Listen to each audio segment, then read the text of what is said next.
இன்ஃப்ராஸ்ட்ரக்சரில் road and road transport. மக்கள் இந்தியாவில் அதிகப்படியாக ரோட் டிரான்ஸ்போர்ட்டை தான் பயன்படுத்துகிறாங்க. அதன் பிறகு ரயில்வேவை பயன்படுத்துகிறாங்க. அதன் பிறகு ஏர் டிரான்ஸ்போர்ட், கடைசியாக வாட்டர் டிரான்ஸ்போர்ட் பயன்படுத்துகிறாங்க. இப்போ மக்கள் அதிகப்படியாக பயன்படுத்துறது ரோட் டிரான்ஸ்போர்ட் தான். அதனால் இன்ஃப்ராஸ்ட்ரக்சரில் ரோட் டிரான்ஸ்போர்ட்டுக்கு அதிகப்படியான முக்கியத்துவம் கொடுக்குறாங்க. இந்தியா தான் second largest network in the world. எதில்? ரோட்வேஸில். அந்த அளவுக்கு நாம் ரோடு போட்டுக்கிட்டு இருக்கோம். இந்தியாவில் என்னென்ன ரோடு இருக்குன்னு கேட்டிங்கன்னா, national highway, expressway, state highway, district road, village road. இதுதான் இந்தியாவில் இருக்கக்கூடிய ரோடு சிஸ்டம். இதில் largest share in the movement of both passengers and freight எதுன்னா ரோட்வேஸ் தான். இதில் 69% கூட்ஸு, அதாவது இந்தியாவில் இருக்கக்கூடிய கூட்ஸில் 69% நம்ம ரோட் டிரான்ஸ்போர்ட் மூலமாக தான் எடுத்துகிட்டு போகிறோம். 90% ஆஃப் த பேசஞ்சர்ஸை நம்ம ரோட் டிரான்ஸ்போர்ட் மூலமாக கூட்டிகிட்டு போகிறோம். எக்கனாமி க்ரோ ஆகிக்கிட்டே போகுது. ப்ரைவேட் கம்பெனிஸ் டூ வீலரில் தொடங்கி ஹெவி வெஹிக்கிள் வரைக்கும் லோன் கொடுக்குறாங்க. அதாவது கண்டெய்னர் லாரி, ட்ரக், பஸ் வரைக்கும் லோன் கொடுக்கறதுனால இந்த வெஹிக்கிள் ஃபினான்ஸ் மூலமாக எல்லாருமே வீட்டுக்கு ஒரு வாகனம் வாங்குறாங்க. எல்லாரும் வாகனம் வாங்கும் பொழுது அதற்கு தேவையான ரோடு வசதி நமக்கு தேவைப்படுது. ரோடு இன்ஃப்ராஸ்ட்ரக்சருக்காக கவர்மெண்ட் என்ன பண்ணாங்கன்னா, கவர்மெண்ட்னால மட்டும் நல்ல ரோடு போட முடியாது, இவ்வளவு பெரிய ரோடெல்லாம் போட முடியாது. அதனால் ப்ரைவேட் பார்ட்டிசிபேஷன் நம்ம அலோ பண்ணலாம் அப்படின்னு சொல்லி PPP மாடல், அதாவது PPP model, public private partnership மாடலில் ரோடு போட ஆரம்பித்தாங்க. அது என்னென்ன மாடலில் போட்டாங்கன்னு கேட்டிங்கன்னா, BOT பாட் மாடல், அப்படின்னா build operate transfer model. Private கம்பெனியை கூப்பிட்டு எனக்கு சென்னையிலேருந்து பெங்களூர் வரைக்கும் ரோடு போடணும், நீங்கள் ரோடு போட்டு கொடுங்கன்னு சொல்லுவாங்க இந்த BOT மாடலில். அதற்கான எல்லா லேண்ட் அக்விசிஷன், கிளியரன்ஸ் எல்லாமே கவர்மெண்ட்டே வாங்கி ப்ரைவேட் கம்பெனிக்கு கொடுத்துருவாங்க. இப்போ அந்த ப்ரைவேட் கம்பெனி என்ன பண்ணுவாங்கன்னா, ரோடு போட்டு முடிச்சிருவாங்க. ரோடு போட்டு முடிச்சா அதோட விலை எவ்வளோன்னா கிட்டத்தட்ட ஒரு 2500 கோடின்னு வச்சுக்கோங்களேன். இந்த 2500 கோடி கவர்மெண்ட் கிட்ட இல்லை. அதனால கவர்மெண்ட் என்ன பண்ணுறாங்க, நீங்களே ஆப்ரேட் பண்ணுங்கன்னு சொல்கிறாங்க. எத்தனை வருஷத்துக்கு? 10 வருஷமோ 15 வருஷமோ நீங்கள் ஆப்ரேட் பண்ணுங்கன்னு ப்ரைவேட் கிட்ட சொல்கிறாங்க. அப்போது பில்ட் பண்ணுறது ப்ரைவேட்டு, ஆப்ரேட் பண்ணுறது ப்ரைவேட்டு. அவங்க டோல்கேட் அமைச்சு பணத்தை வசூல் பண்ணுவாங்க. ஒரு 15 வருஷம்னா 15 வருஷத்துக்கு அவங்க தான் வசூல் பண்ணுவாங்க. குறிப்பிட்ட பணம் அவங்க கையில், அதாவது 2500 கோடி வட்டி முதலோடு அவங்க கைக்கு பணம் சேர்ந்துருச்சு அப்படின்னா டிரான்ஸ்ஃபர் பண்ணிடுவாங்க. இதுதான் பில்ட் ஆப்ரேட் டிரான்ஸ்ஃபர் மாடல். அடுத்து hybrid annuity model, HAM model. இதில் 60% கவர்மெண்ட் ஃபஸ்ட்டே காசு கொடுத்துருவாங்க. அதன் பிறகு வருஷத்துக்கு 8% 5 வருஷத்துக்கு மீதி 40% கொடுத்து முடிப்பாங்க. இந்த ரோடு டோட்டலாக கவர்மெண்ட்டுக்கு சொந்தமானது. ஹேம் மாடலில் போட்டால், இப்போ போடுற ரோடு எல்லாமே ஹேம் மாடலில் தான் போட்டுக்கிட்டு வர்றாங்க. அப்படி ரீசெண்டாக ஹேம் மாடலில் போடப்பட்ட ரோடு தருமபுரி இதிலிருந்து நெரவல்லூர், அதாவது மைசூர் வரைக்கும் இருக்கக்கூடிய ரோடு NH 844 ஹேம் மாடலில் தான் போட்டிருக்காங்க. அப்புறம் டோல் ஆப்ரேட் டிரான்ஸ்ஃபர் மாடல், அதன் பிறகு engineering procurement and construction model. இந்த மாதிரி நிறைய மாடல் இருக்குது. இது இன்வெஸ்ட்மெண்ட் மாடலில் நம்ம டீட்டெயிலாக பார்ப்போம். சரி, இந்த ரோட் டிரான்ஸ்போர்ட் வளர்ச்சிக்கு எது தடையாக இருக்குது? இது அடுத்த டாபிக். இதற்கான கன்ஸ்ட்ரைன்ஸ் என்னென்னு பார்த்தா, NH தான் சூப்பரான ரோடுன்னு நம்ம சொல்கிறோம். ஆனால் இந்தியாவோட மொத்த ரோட் நெட்வொர்க்கில் NH வெறும் பிலோ 3% மட்டும்தான் இருக்குன்னு சொல்கிறாங்க. அதுலேயும் இருக்கக்கூடிய நேஷ்னல் ஹைவேல வெறும் 22% மட்டும்தான் 4 லேன், அதாவது 4 வழிச்சாலை ஹைவேவா, நேஷ்னல் ஹைவேவா இருக்குது அப்படின்னு சொல்கிறாங்க. இதில் 65% ரோடு டிராஃபிக்கை நேஷ்னல் ஹைவேவும் ஸ்டேட் ஹைவேவும் தான் கேரி பண்ணுறாங்க. அதாவது இந்தியாவில் இருக்கக்கூடிய 100% டிராஃபிக்கில் 65% ஸ்டேட் ஹைவேவும் நேஷ்னல் ஹைவேவும் இவங்க தான் கேரி பண்ணுறாங்க. முக்கியமாக நேஷ்னல் ஹைவேல மட்டும் 40% இந்தியாவோட ரோடு டிராஃபிக் போகுது. இதில் இந்த மாதிரி இவ்வளோ ரோட் டிரான்ஸ்போர்ட், இவ்வளோ டிராஃபிக் இருக்கும் பொழுது இதை மெயின்டைன் பண்ணணும் இல்லையா? இதை மெயின்டைன் பண்ணுறதுக்கு இவங்க ஒரு வருஷத்துக்கு அலாட் பண்ண வேண்டிய ஃபண்டில் 40% பேட்ச் ஒர்க்குக்கே தேவைப்படுது. எதுக்கு? இந்த மாதிரியான ரோடை வந்து மெயின்டைன் பண்ணுறதுக்கே அவ்வளோ பணம் தேவைப்படுது. அது மட்டும் இல்லாமல் இந்தியாவில் ரோட் சேஃப்டி ரொம்பவும் குறைச்சலாக இருக்குது. எந்த மாதிரின்னு கேட்டிங்கன்னா, ஒரு நாளைக்கு கிட்டத்தட்ட 400 உயிரிழப்புகள் ஏற்படுது. 400 டெத் ஒவ்வொரு நாளும் ஏற்படுது இந்தியாவில். இதை நம்ம கம்பேர் பண்ணி பார்த்தோம்னா ஸ்ரீலங்கா, மொரிஷியஸ், பங்களாதேஷை விட இந்தியாவில் அதிகப்படியான ரோட் ஆக்சிடென்ட் ஃபேட்டலிட்டி ரொம்ப அதிகப்படியாக நடக்குது அப்படின்னு சொல்கிறாங்க. காஸ்ட் எஸ்கலேஷன் ஃபார் ரோட்ஸ் அப்படின்னா, ரோடு வந்து போடுவாங்க. ரோடு போடுறதுக்கு நிலம் கையகப்படுத்தணும். நிலம் கையகப்படுத்தியதன் பிறகு தான் நம்ம ரோடு போட முடியும். நேஷ்னல் ஹைவே மாதிரியான ப்ராஜெக்ட் எல்லாம். அப்போது இவங்க ரோடு போடும்போது ஒரு எஸ்டிமேஷனாக இருக்கும்.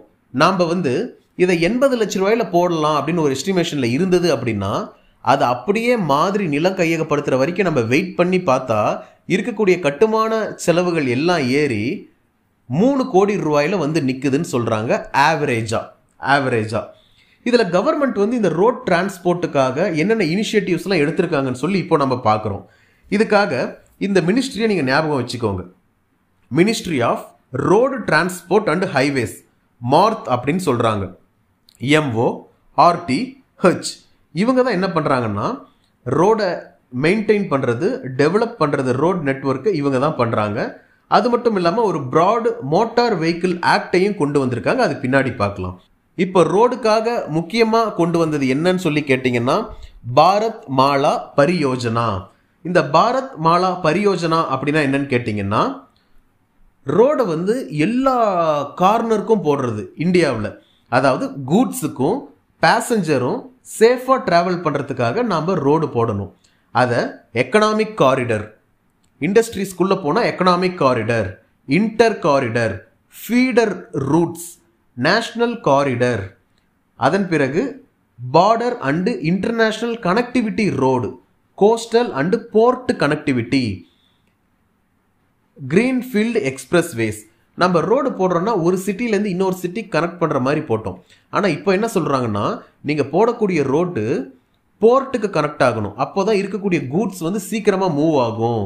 ஏர்போர்ட்டுக்கு கனெக்ட் ஆகணும், சீ போர்ட்டுக்கு கனெக்ட் ஆகணும், இந்த மாதிரிலாம் கனெக்ட் ஆகணும். இது மட்டும் இல்லாமல் பேக்வேர்டு ஏரியா, ட்ரைபல் ஏரியா, இங்கெல்லாம் கனெக்ட் ஆனால் தான் அவங்களோட எக்கனாமி ஆக்டிவிட்டி க்ரோ ஆகும்னு சொல்கிறாங்க. இது மட்டும் இல்லாமல் நம்ம போடக்கூடிய ரோடு இண்டஸ்ட்ரீஸுக்கும் என்னென்னலாம் இருக்குன்னு பார்த்தோம். அதன் பிறகு கோஸ்டல் போர்ட் ஏரியாவை கனெக்ட் பண்ணணும்னு பார்த்தோம். இப்போது டூரிசமை டெவலப் பண்ணுறதுக்காக ரிலிஜியஸ் அண்ட் டூரிஸ்ட் பிளேசஸ்க்கும் இந்த ரோடை வந்து நம்ம போடணும்னு சொல்கிறாங்க.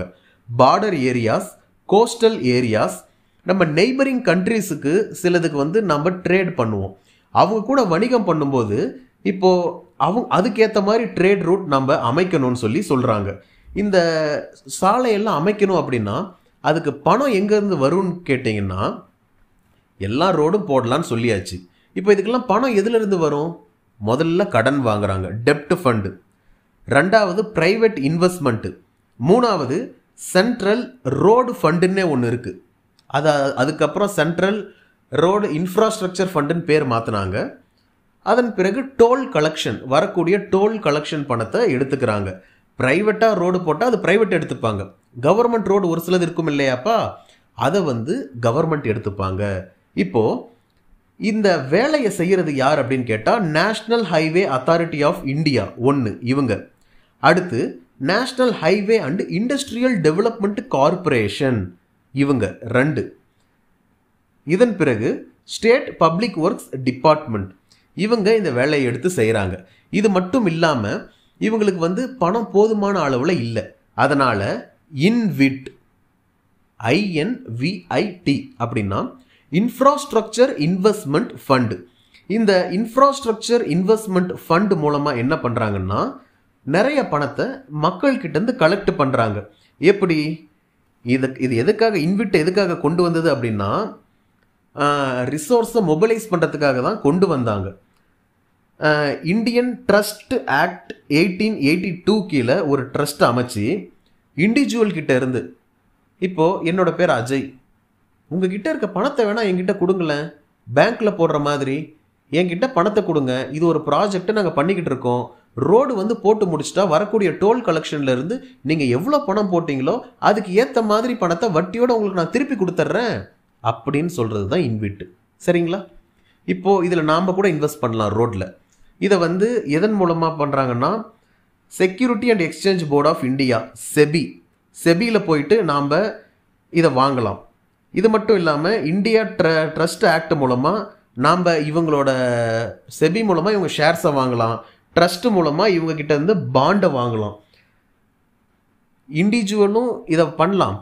ஒரு இன்ஸ்டிடியூஷனை வந்து இன்வெஸ்ட் பண்ணணும்னு நினச்சாலும் அந்த இன்ஸ்டிடியூஷனை இவங்க கிட்ட இன்வெஸ்ட் பண்ணலாம். இதுதான் இன்விட் அப்படின்னு சொல்கிறாங்க. இது என்னன்னா லாங் டேர்ம் கேபிட்டல். நீங்கள் பணத்தை போட்டிங்கன்னா உடனே கிடைக்காது. குறைஞ்சது ஒரு 5 வருஷம் 10 வருஷமாவது ஆகும். ஆனால் பணம் வந்து ரொம்ப சேஃபாக இருக்கும். ஏன்னா கவர்மெண்ட் கிட்ட நம்ம கொடுக்குறோம் இல்லையா? அதே போல் இந்த NHAI வந்து என்ன பண்ணுறாங்கன்னா, இவங்களுடைய ஃபண்டிங் ரெக்குயர்மெண்ட்டுக்காக இப்போது டோல் ஆப்ரேட் டிரான்ஸ்ஃபர், அது மட்டும் இல்லாமல் national investment and infrastructure fund மூலமாக பாண்டை வந்து கொடுக்குறாங்க.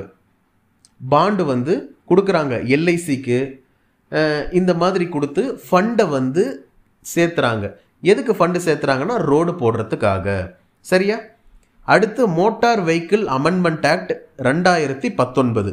இது எதுக்காக கொண்டு வர்றாங்க அப்படின்னா, ரோடு சேஃப்டியை நம்ம அதிகப்படுத்தினாதான் ரோடு இன்ஃப்ராஸ்ட்ரக்சர் போட்டதுக்கே யூஸு. பணத்தை கொடுத்து ரோடை போட்டு அது சேஃப்டியாக இல்லாமல் தான் என்ன பண்ணுறது? அதுக்காக பழைய சட்டத்தை வேண்டான்னு சொல்லி புதுசாக ஒரு சட்டம் இயற்றுறாங்க, மோட்டார் வெஹிக்கிள் அமெண்ட்மெண்ட் ஆக்ட் 2019. இதன் மூலமாக கேஷ்லெஸ் ட்ரீட்மெண்ட் கொடுக்குறாங்க. இந்தியாவில் யாருக்காவது ரோட்டில் அடிபட்டுறது, கேஷ்லெஸ் ட்ரீட்மெண்ட் கொடுக்குறாங்க. கோல்டன் ஹவரில் வந்து ஏதாவது பிரச்சனை ஆயிடுச்சுன்னா அதுக்கு இலவசமாக ஹாஸ்பிட்டல் ட்ரீட்மெண்ட் கொடுக்கணுன்றாங்க. கோல்டன் ஹவர்னா என்னன்றதை இந்த சட்டத்திலே சொல்கிறாங்க. என்னென்னா, இந்த அரை மணி நேரத்துக்குள்ளார இவருக்கு வந்து ட்ரீட்மெண்ட் கொடுத்துருந்தா இவர் பொழைச்சிருப்பார்னு சொல்கிறாங்க இல்லையா? ஆனால் ஹாஸ்பிட்டல் லேட் பண்ணுவாங்க பணம் வரலன்னு. அந்த மாதிரி பண்ணாமல் அந்த ½ அன் ஹவருக்குள்ளார அவங்களுக்கு ட்ரீட்மெண்ட் கொடுக்கணும் அப்படின்னு சொல்கிறது தான் இந்த கோல்டன் ஹவர்னு சொல்கிறாங்க. இது எதுக்காக பண்ணுறாங்க? Preventing death. ஒருத்தர் வந்து இறக்காமல் தடுப்பதற்காக அவருக்கு வந்து உரிய நேரத்தில் மருத்துவ உதவி, ப்ராம்ப்ட் மெடிக்கல் கேர் கொடுக்கணுன்றதுக்காக இதை வந்து பண்ணுறாங்க. Compulsory insurance. ரோடை யார் யூஸ் பண்ணுறாங்களோ அவங்களுக்கு வந்து கம்பல்சரியாக இன்சூரன்ஸ் கொடுக்கணும்னு சொல்கிறாங்க. இதுக்காக ஒரு அட்வைசரி பாடி அமைக்கிறாங்க. எதுக்கு? நேஷ்னல் ரோடு சேஃப்டி போர்டுன்னு ஒரு அட்வைசரி பாடி அமைச்சு கவர்மெண்ட்டுக்கும் இந்த மோட்டார் வெஹிக்கிள் பயன்படுத்துகிறவங்களுக்கும் அட்வைஸ் கொடுக்குறாங்க. பேனர் மூலமாக, வீடியோஸ் மூலமாக, இன்டர்நெட் மூலமாக இந்த மாதிரி அட்வைஸ் கொடுக்குறாங்க. கவர்மெண்ட்டுக்கும் பண்ணுறாங்க, ரோடை யூஸ் பண்ணுறவங்களுக்கும் பண்ணுறாங்க. குட் சாமாரிட்டன்ஸ்னு ஒரு வார்த்தை இதில் இருக்குது. அப்படின்னா என்னென்னா, கார் வந்து வேகமாக போயிட்டு விபத்து ஏற்பட்டுருச்சு. அந்த நேரத்தில் காரை உடைச்சி உள்ளே இருக்கிறவங்களெல்லாம் ஒருத்தர் காப்பாற்றுவார் இல்லை? சரியான நேரத்தில் ஒருத்தரை, அவர் இறந்துருப்பார், ஆனால் சரியான நேரத்தில் இவர் மருத்துவமனையில் கூப்பிட்டு போய் சேர்த்துறாருல்ல, நான் மெடிக்கல் அசிஸ்டன்ஸ் கொடுக்குறாருல்ல யார்? விக்டிம்க்கு. அவங்க தான் குட் சமாரிட்டன்ஸ் அப்படின்னு சொல்கிறாங்க. இதில் யார் யாரெல்லாம் குடிச்சிட்டு வாகனம் ஓட்டுறாங்களோ அவங்களுக்கு முன்ன 2000 ரூபா ஃபைன் இருந்தது, இப்போது அதை மாற்றி 10,000 ரூபாயாக ஃபைன் மாற்றிட்டாங்க. அது மட்டும் இல்லாமல் ஏதாவது ஒரு டிரைவர் இல்லை ஒரு வாகனம் இந்த சுற்றுச்சூழலுக்கு பாதிப்பை ஏற்படுத்தும் வகையில் வண்டி ஓட்டினாலோ இல்லை அந்த வாகனம் அந்த மாதிரி இருந்தாலோ, சில வாகனமெல்லாம் டிரைவர் நல்லா ஓட்டுவார், ஆனால் அந்த வாகனம் ரொம்ப பழைய வாகனமாக இருக்கும், அதனால் சுற்றுச்சூழலுக்கு தீங்கு ஏற்படும், அந்த வாகனத்தை திருப்பி கூப்பிட்டுப்பாங்க. அதே போல் வாகனம் சூப்பராக இருக்கும், டிரைவர் வந்து கண்ணாப்பின்னான்னு ஓட்டுவார், அந்த மாதிரியான இருக்கக்கூடிய வாகனத்தை கவர்மெண்ட்டே பறிமுதல் பண்ணுறதுக்கும் அவங்களுக்கு உரிமை இருக்குன்னு சொல்கிறாங்க. இதுதான் மோட்டார் வெஹிக்கிள் அமெண்ட்மெண்ட் ஆக்ட். அதன் பிறகு பிரதான் மந்திரி சுரக்ஷித் சதக் யோஜனா, இதன் மூலமாக 2000 கோடி செலவு பண்ணுறாங்க. இந்த டேஞ்சரஸ் ஸ்பாட்டெல்லாம் எலிமினேட் பண்ணுறதுக்காக. வண்டி வேகமாக வரும்போது ஏதோ ஒரு ஹைவேஸாக இருக்கும், அந்த ஹைவேஸில் ஒரு பிளைண்ட் ஸ்பாட்டாக இருக்கும், வண்டி ஓட்டுறவங்களுக்கு அது தெரியாது, திடீர்னு நடக்கிறவங்க கிராஸ் பண்ணுவாங்க. இதை எலிமினேட் பண்ணுறதுக்காகவே 2000 கோடி செலவு பண்ணியிருக்காங்க கவர்மெண்ட் ரோட் சேஃப்டிக்கு. பிரதான் மந்திரி சுரக்ஷித் சதக் யோஜனா. அதே போல் 2 வீலர் வந்து ஒருத்தவங்க மேனுஃபேக்சர் பண்ணுறாங்கன்னா கண்டிப்பாக அதில் ஆன்டி பிரேக் லாக் சிஸ்டம் இருக்கணும் அப்படின்னு சொல்கிறாங்க. அப்படி இருந்தால் தான் எமர்ஜென்சி பிரேக்கிங் ஒருத்தர் கரெக்டான டைமில் போட முடியும். இப்போது ரோடு ஆக்சிடெண்ட்டை வந்து நம்ம பாதியாக குறைக்கணும் அப்படின்றதுக்காக பிரசிலியா டிக்ளரேஷனில் சைன் பண்ணியிருக்கோம். இதை ஞாபகம் வச்சுக்கோங்க, பிரசிலியா டிக்ளரேஷன். அதுக்கடுத்து special accelerated road development programme for the north eastern region, SARDPNE. இதன் மூலமாக என்னென்னா இந்த north eastern states Arunachal Pradesh, Mizoram, Manipur, Sikkim, Nagaland இந்த மாதிரியான இடங்கள்லாம் அந்த ஸ்டேட்டுக்குள்ளார ரோடு போடுறாங்க. எல்லா டிஸ்ட்ரிக்டில் இருக்கக்கூடிய ரோடும் அந்த டிஸ்ட்ரிக்ட் ஹெட் குவார்ட்டர்ஸை கனெக்ட் பண்ணி அதன் பிறகு ஸ்டேட் கேபிட்டலில் கனெக்ட் பண்ணுற அளவுக்கு ரோடு போடுறாங்க. சின்ன விஷயந்தான். நமக்கு வந்து இங்கே இருக்குது இங்கேருந்து நேராக சென்னைக்கு, நீங்கள் எந்த ஊராக வேணா இருக்குது தமிழ்நாட்டில், நீங்கள் நேராக சென்னைக்கு போகணுன்னு நினச்சா அதுக்கு வழி இருக்குது. ஆனால் அங்கெல்லாம் ஸ்டேட் கேபிட்டலை அடையிறதுக்கே ப்ராப்பரான வழி இல்லை. அப்படின்றதுனால ஒவ்வொரு டிஸ்ட்ரிக்ட் ஹெட் குவார்ட்டர்ஸும் ஸ்டேட் கேபிட்டலுக்குள்ளே கனெக்ட் ஆகிற மாதிரி ரோடு போடுறாங்க. அதுக்கு பேர் தான் special accelerated road development programme for the north eastern region, SARDPNE.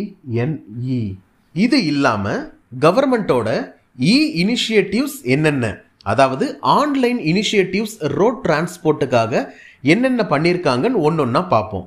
முதல்ல பூமி ராஷி, ஸ்பெல் பண்ணுறேன், BHOOMI ஸ்பேஸ் RASHI, பூமி ரஷி. இது வந்து எதுக்கு அப்படின்னா இது ஒரு லேண்ட் அக்விசிஷன் போர்ட்டல். இதுக்கு முன்னாடி நிலத்தை கையகப்படுத்தணும்னா என்ன பண்ணணும், ஒரு ஆள் வந்து நேரடியாக போகணும். அங்கே போயிட்டு ஏப்பா உன்னோட நிலம் வந்து நான் கையகப்படுத்த போகிறேன் அப்படின்னு சொல்லி அவங்கக்கிட்ட பேசி அவங்களுக்கு என்ன பணம் வேணுமோ அவங்க ஓகேன்னு சொல்லிட்டா பணம் வந்து ஒரு பெட்டியில் எடுத்துகிட்டு போயிட்டு மேன்யூலாக கொடுப்பாங்க. ஆனால் இந்த போர்ட்டல் மூலமாக என்ன அப்படின்னா ஒரு லேண்டு அக்விசிஷன் நோட்டிஃபிகேஷனை இந்த போர்ட்டலில் விட்டுருவாங்க. நாங்கள் இந்த இடத்துலேருந்து இந்த இடம் வரைக்கும் ரோடு போட போகிறோம், நடுவில் உங்களுடைய இடமெல்லாம் இருக்குது, இந்த இடத்த வந்து அரசாங்கம் எடுத்துக்க போகுது. அதனால் இங்கே என்னென்னா கிளரிக்கல் மிஸ்டேக் சுத்தமாக வராது, நோட்டிஃபிகேஷனை வந்து விடுறது, ப்ராசஸிங் டைம் இது எதுவுமே இருக்காது. மக்கள்கிட்ட டைரெக்டாக போய் சொல்கிறாங்க. அப்ரூவ் ஆனதுக்கப்புறம் இது வந்து ஃபுல்லாக பேப்பர்லெஸ். அப்ரூவ் ஆனதுக்கப்புறம் யார் யாருக்கு எவ்வளோ பணம் போகணும் அப்படின்னு சொல்லி அந்த போர்ட்டலில் வந்துடும். ஒரு கொஞ்ச காலத்துக்கு அப்புறம், கொஞ்ச காலம்னா ஒரு கொஞ்ச நாளுக்கு அப்புறம் இவங்க எல்லாத்துக்கும் பணம் போய் சேர்ந்துடும். இதை வந்து போர்ட்டலில் போய் செக் பண்ணிக்கலாம். இப்போது இங்கே வந்து எந்த விதமான ஒளிவு மறைவும் கிடையாது. எல்லாருமே இங்கே அக்கௌண்டபிளாக செயல்படுவாங்க. மேன்யூவலாக நடந்தால் மற்ற அதிகாரிகள் பணம் வாங்க வாய்ப்பு இருக்குது, இல்லை ஏதாவது முறைகேடு நடக்க வாய்ப்பு இருக்குது. ஆனால் இந்த மாதிரி முறையில் செய்வதால் யாருடைய நிலம் பறி போனதோ அவங்க நேரடியாக இந்த போர்ட்டல் மூலமாக பார்த்துக்கலாம். நிலமே போனதுக்கப்புறம் போர்ட்டல் மூலமாக பார்த்து என்ன பிரயோஜனம், என்ன பண்ணுறது? கான்ஸ்டிடியூஷனில் ரைட் டு ப்ராப்பர்ட்டியை ரிமூவ் பண்ணிட்டாங்க. அதனால் இந்த கொடுமைகள்லாம் நடக்கத்தான் செய்யும், அதை ஏற்றுக்கத்தான் வேணும். சரி, அடுத்து இது வந்து பூமி ரஷி. இது வந்து எதுனா லேண்ட் அக்விசிஷன் போர்ட்டல் 2018 கொண்டு வந்தாங்க. அடுத்ததாக டோலிங், எலக்ட்ரானிக் டோல் கலெக்ஷன். இதுக்கு முன்னாடி வந்து மேன்யூவலாக நம்ம வந்து டோல்கேட்டில் பணம் கொடுத்து சில்லறை மாற்றிட்டு போகணும். ஆனால் இப்போ ஃபாஸ்டேக் முறை கொண்டு வந்ததுனால அந்த பிரச்சனை எதுவுமே கிடையாது, ஆட்டோமேட்டிக்காக டிடெக்ட் ஆகும். இதனால் சீம்லெஸ் டிராஃபிக் ஃப்ளோ தொடர்ந்து இருந்துக்கிட்டே இருக்கும், எந்த இடத்துலையுமே ஸ்டாப் ஆகாது. அதுக்காக தான் ஃபாஸ்டேகை கொண்டு வந்தேன்னு சொல்கிறாங்க. இது எந்த முறையின் மூலமாக ஆப்ரேட் ஆகுதுன்னு தான் நம்ம தெரிஞ்சுக்கணும். RFID டெக்னாலஜி, இந்த டெக்னாலஜி தான் இதுக்கு யூஸ் பண்ணியிருக்காங்க. ரேடியோ ஃப்ரீக்வன்சி ஐடென்டிஃபிகேஷன், இந்த டெக்னாலஜி மூலமாக இது யூஸ் ஆகுது. இது இல்லாமல் ரோட் டிரான்ஸ்போர்ட்டுக்காக கொண்டு வந்த அதர் இனிஷியேட்டிவ்ஸ் என்னென்னு பார்க்குறோம். பாட் மாடல்னு முன்ன சொன்னேன் இல்லையாப்பா, இப்போது இந்த பாட் மாடலில் என்னென்னா ஒரு ப்ரைவேட் பிளேயருக்கு குறிப்பிட்ட டைம் இருக்குது, இந்த டைம்குள்ளே நீங்கள் ரோடு போடணும்னு சொல்லி 5 வருஷம் போட வேண்டிய ரோட்டை ஒருவேளை அவங்க 4 வருஷத்துலேயே போட்டுட்டாங்க அப்படின்னா அந்த யார் ரோடு போட்டாங்களோ அவங்களுக்கு கவர்மெண்ட் இன்சென்டிவ் கொடுக்கணும் அப்படின்னு சொல்கிறாங்க. ஒன்று. இன்னொன்று, ஒருவேளை 5 வருஷம் போட வேண்டிய ரோடை 7 வருஷமாக அவங்க போட்டுக்கிட்டு இருந்தாங்கன்னா அவங்க கவர்மெண்ட்டுக்கு பெனால்ட்டி கட்டணும். சரியா? இது ஒரு இனிஷியேட்டிவ். ரெண்டாவது என்ன அப்படின்னா பார்டர் ரோடு ஆர்கனைசேஷன். இதன் மூலமாக ஒரு டனல் வந்து கிரியேட் பண்ணியிருக்காங்க 440 மீட்டருக்கு. ரிஷிகேஷ் தாராசு ஹைவேல இது வந்து போடப்பட்டிருக்கு. இது மட்டும் இல்லாமல் பிரதான் மந்திரி கிராம் சதக் யோஜனா ஃபேஸ் 3 இதன் மூலமாக 1,25,000 கிலோமீட்டர் ரூரல் ரோடு, கிராமப்புற ரோடு போட போகிறாங்க. எதன் மூலமாக அப்படின்னா கிரீன் டெக்னாலஜியை பயன்படுத்துகிறாங்க, வேஸ்ட் பிளாஸ்டிக் கோல்டு மிக்ஸ் டெக்னாலஜியை பயன்படுத்தி சுற்றுச்சூழலுக்கு பாதிப்பு ஏற்படாத வகையில் என்விரான்மெண்டல் ஈகோ ஃப்ரெண்ட்லியாக போடுறேன்னு சொல்லியிருக்காங்க. வே எஹெட் என்னன்னு பார்த்தீங்கன்னா 4 ப்ராஜெக்டு சொல்லியிருக்காங்க.